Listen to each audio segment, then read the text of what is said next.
मेरे प्यारे बच्चों, ये बच्चा एक स्टूडेंट है। इसकी हाइट देख ही रहे हो आप। मैं 6 फीट का हूँ और ये मेरे से भी ऊंचा चला गया। और ये कद कद में ऊंचा नहीं गया, काबिलियत में भी ऊंचा चला गया मुझसे। मुझसे क्या, हम सबसे ही। इस बच्चे का सिलेक्शन हुआ है एसएससी में। और इसका सिलेक्शन हुआ किस पोस्ट पे बेटा? सर असिस्टेंट ऑडिट ऑफिसर पे।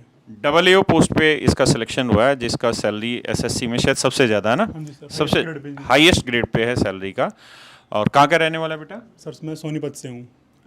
बर्थ प्लेस मेरी बामड़ा है, भिवानी में। अच्छा। और हम 15-20 साल पहले सोनीपत में सेटल हो चुके हैं।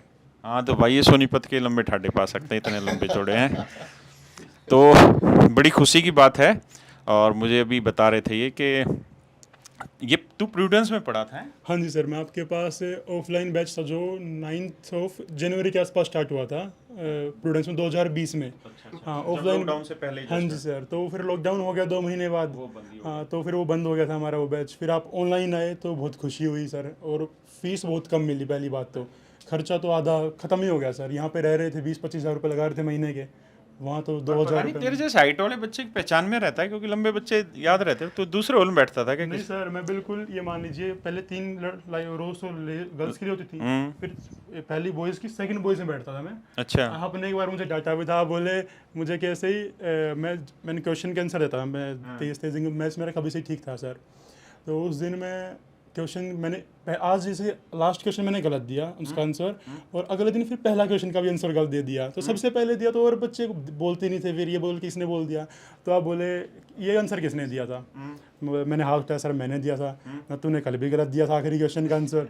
मैं हाँ जी सर कल भी गलत दिया था। ना तो भाई तू खुद तो ठीक है, तू पढ़ रखा है, तेरा दिमाग है, तो औरों को तो कॉन्फिडेंस आने दे, इनको क्यों ऐसे डिमोटिवेट कर रहा है? आपने मुझे डांटा और बोले कि अंग्रेज बोला आपने मुझे फनी वे में। अच्छा। हाँ अंग्रेज, इनको तो मौका दे दे। अच्छा, हाँ भाई, मैं इस तो शब्द इस्तेमाल कर लेता हूँ।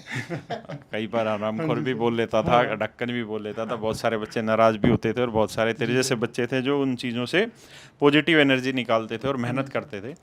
और ये मेरे ऑनलाइन बैच का सबसे पहले बैच में इसने पढ़ा। जी सर।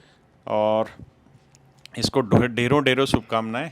और ऐसे लंबे ठाडे बच्चे बहुत कम मिलते हैं। लेकिन मुझे बड़ा दुख की बात है कि ये बच्चा आर्मी में क्यों नहीं गया है। इसको लेफ्टिनेंट बनना चाहिए था इसकी पर्सनैलिटी के हिसाब से। सर वो एसएसबी के उसे नहीं जा पाए पहले। SSB नहीं हाँ निकला 2-3 ट्राई की थी एनडीए में। हाँ। फिर उसके बाद पता लग गया कि नहीं, एसएसबी में बात बन नहीं रही है। अच्छा। उनको लग नहीं रही मेरे अंदर ऑफिसर लाइक क्वालिटी। तो मैं कहा, क्यों इस चीज़ में फालतू हमें भी नहीं लगी, लेकिन मुझे तो पता है कि मेरे में थी भी नहीं क्वालिटी। लेकिन तेरी जैसी हाइट का लड़का जोर से बोलता ना, हाउ द जोश है, उस समय मजा आता बोलने में। थैंक यू यार, आप आए यहाँ पे और अपने टीचर को आप बधाई देने आए सर हो। इसका ना ऑल इंडिया रैंक 15 है, और इसके साथ 3 बच्चे और पढ़ते हैं, वो भी आपके और मेरे स्टूडेंट हैं, और वो तीनों सेलेक्ट हैं। अच्छा, पूरा ग्रुप ही तुम्हारा सेलेक्ट हुआ तीनों हाँ जी बच्चों का? सर, पूरा ग्रुप ही सेलेक्ट हुआ है। 4-5 दोस्तों का 1-2 रह गया, उसमें से लगभग सबका हो गया है। तो जिनका नहीं हुआ है ना, उनको लेके आइयो मेरे पास जरूर। सर तो एक ग्रुप इंटरव्यू भी करेंगे। उनका इस बार कराएंगे हम 10%। एक ग्रुप इंटरव्यू भी हम करेंगे। जिन बच्चों का सिलेक्शन नहीं भी हुआ है उनके साथ भी हम बैठ के बात करेंगे, ताकि हमें पता चले कि क्या कमी हमारी तरफ से रह जाती है। और सर आपके हाथों इस बच्चे को थोड़ा सा आशीष पहले दिया मेरी जाए। मिठाई सर के पास पहुंचा दीजिए। ये मिठाई तो थैंक यू बच्चा लेके आया है तेरा।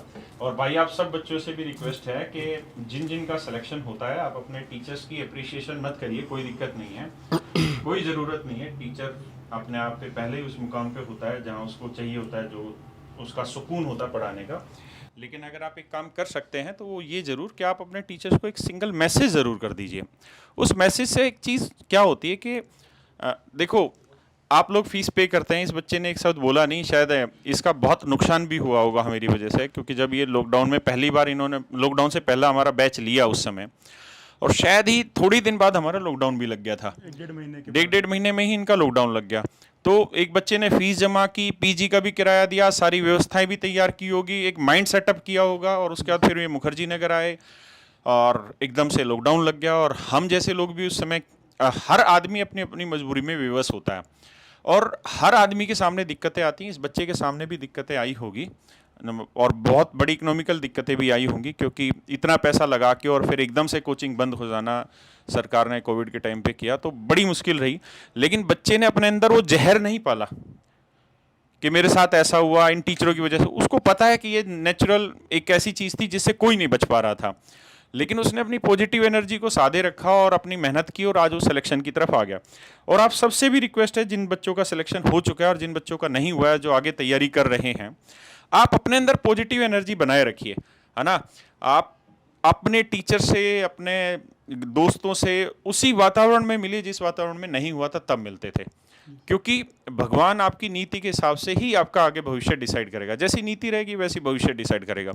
और हम जिससे पढ़े हैं उसको अगर हम जाके मिल लेते हैं या उसको एक मैसेज कर देते हैं तो उससे उस टीचर का कोई फ़ायदा नहीं होने वाला, या 1% कोई फ़ायदा होता भी है तो हर गुरु जो होता है वो इसी दिनों के लिए काम कर रहा होता है और किसी चीज़ के लिए काम नहीं कर रहा होता। तो ये बड़ी खुशी की बात है और बच्चा सेलेक्ट हुआ, और इसकी पर्सनैलिटी देख के तो मेरे को आज वो CDS रैंक 1 वाला स्टूडेंट आ गया, वो तेरी तरह मेरे से भी लंबा था वो लड़का। हाँ, और तेरी भी पर्सनैलिटी ज़बरदस्त है। हाँ तब, हाँ तब तो मुबारक हो बच्चे तेरे को फिर से। Thank you sir. Thank you. आपका आशीष इसको मिल जाए। ये मेरे बच्चे गोपाल सर की तरफ से हाथ मेरा बिल्कुल भी नहीं थी, मैं तो आपके दर्शन के लिए आया था। अरे नहीं, उसकी वो चीज़ों की, वो तुम आते हो यार, यही सबसे बड़ी खुशी है। बहुत सारे बच्चे ऐसे होते हैं कि मतलब हमसे मिलते हैं 2-2 3-3 साल बाद मिलते हैं, आते हैं, और आप अपने टीचर को या अपने माँ बाप को दे भी क्या सकते हैं, एक ही चीज़ दे सकते हैं, अपना प्यार। तो वो बांटते रहिए, टीचर भी बांट रहा है, हम भी बांटते हैं। और कोई भी भाई है ना, किसी चीज़ की वजह से नाराज़ मत हुआ करें। ऑनलाइन आप पढ़ा रहे हैं ना, तो इसमें देखियो 10 ऐसे होंगे जो ये कमेंट करेंगे, मेरे तो कमेंट का उत्तर ही नहीं देते सर। सर हम तो पागल हो गए, हमने तो पैसा बर्बाद कर दिया, हम तो 10 बार कमेंट कर चुके, एक ही बार कमेंट नहीं पियर पड़े हैं सर हमारा। सर मैंने कभी एक बार भी कमेंट नहीं किया। तो बहुत सारे बच्चे होते हैं जो नाराज हो जाते हैं, तो भाई नाराज बिल्कुल मत हुआ करो, है ना। ये व्यवस्थाएं हैं, किसी दिन किसका नाम आता है कमेंट में, किसी दिन किसका, और ये तय है कि आप मेहनत करते रहेंगे तो एक दिन आपका सिलेक्शन होगा ही होगा। ऐसा कोई माइका लाल है ही नहीं जिसने मेहनत की हो और उसका सिलेक्शन ना हुआ हो। हर हाल में आपका सिलेक्शन होगा, आप निश्चिंत रहिए, आपकी मेहनत जीवन में कभी खराब नहीं जानी। और जिन भाइयों का, इसके ग्रुप के दोस्तों का सिलेक्शन नहीं हुआ है ना, मैं उनसे ज़रूर मिलूंगा और मैं ये दावा कर रहा हूं कि उन दोस्तों का इस बार जरूर सिलेक्शन हो जाएगा। और बड़ी खुशी की बात है। थैंक यू मेरे प्यारे बच्चों, आप सभी को भी, कि आप इस बच्चों को इतनी बधाइयां दे रहे हो। एक बार जल्दी से इस बच्चे को कांग्रेचुलेशन लिख दीजिए और भगवान से इसके लिए दुआ मांगिए कि ऐसी सद्बुद्धि हर एक बच्चे को आए और वो सिलेक्शन ले और अपने जीवन में आगे बढ़े। थैंक यू मेरे बच्चे, थैंक यू।